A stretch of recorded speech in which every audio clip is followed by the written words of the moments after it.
তো দেখো আমি আলু চচ্চড়িটার জন্য ছোটো ছোটো করে দুটো আলু কেটে নিয়েছি, জলে ধুয়ে রেখে দিয়েছি। আর এখানে আমি ফোড়ন দেওয়ার জন্য 5 ফোড়ন, শুকনো লঙ্কা, তেজপাতা, আদা, একটা টমেটো আর দুটো কাঁচা লঙ্কা নিয়ে নিয়েছি। তো চলো রেসিপিটা শেয়ার করি। দেখো কড়াইটা বসিয়ে তেল দিয়ে দিয়েছি। কড়াইয়ের মধ্যে আমি 5 ফোড়ন দিয়ে দেবো, দুটো শুকনো লঙ্কা,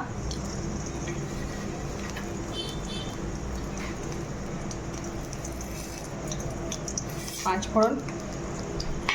দেখো জল থেকে ছেঁকে নিয়েছি আলু আর আদা গ্রেট করে নিয়েছি কাদ্দুকাসের সাহায্যে, আদাটা লঙ্কা চিড়ে নিয়েছি।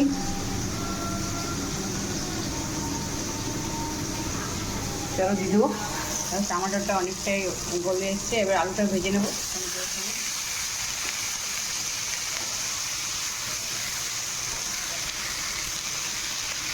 তাতে 5 ফোড়ন গরম হয়ে গেছে, এবার টমেটো দিয়ে দেবো।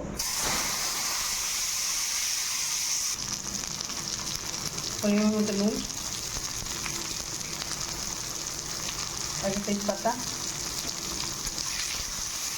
দিয়ে টমেটোটাকে ভালো করে ভেজে নেব।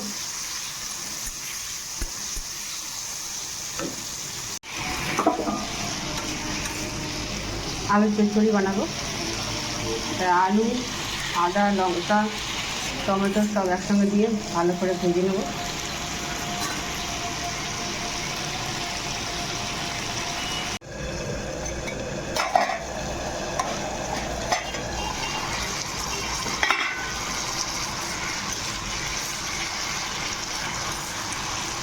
একটু হলুদ আর লাল কাশ্মীরি লঙ্কাগুলো দিয়ে দেবো। হলুদ,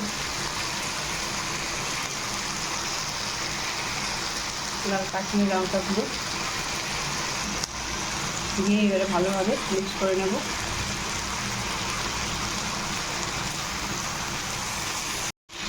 হলুদ লঙ্কাগুলো দিয়ে এবার ভালো করে মিক্স করে ভেজে নেব।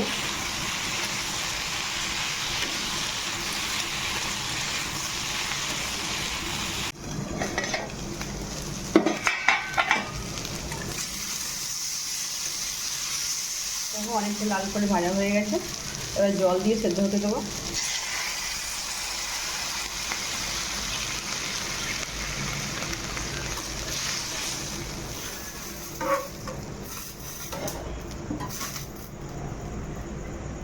দেখো আমি কিচেন কিং মশলা দেবো একটু।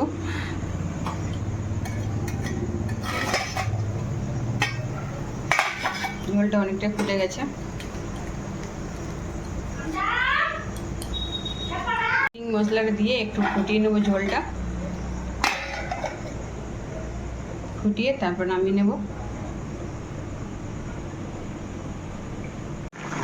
রেসিপিটা একদম রেডি হয়ে গেল।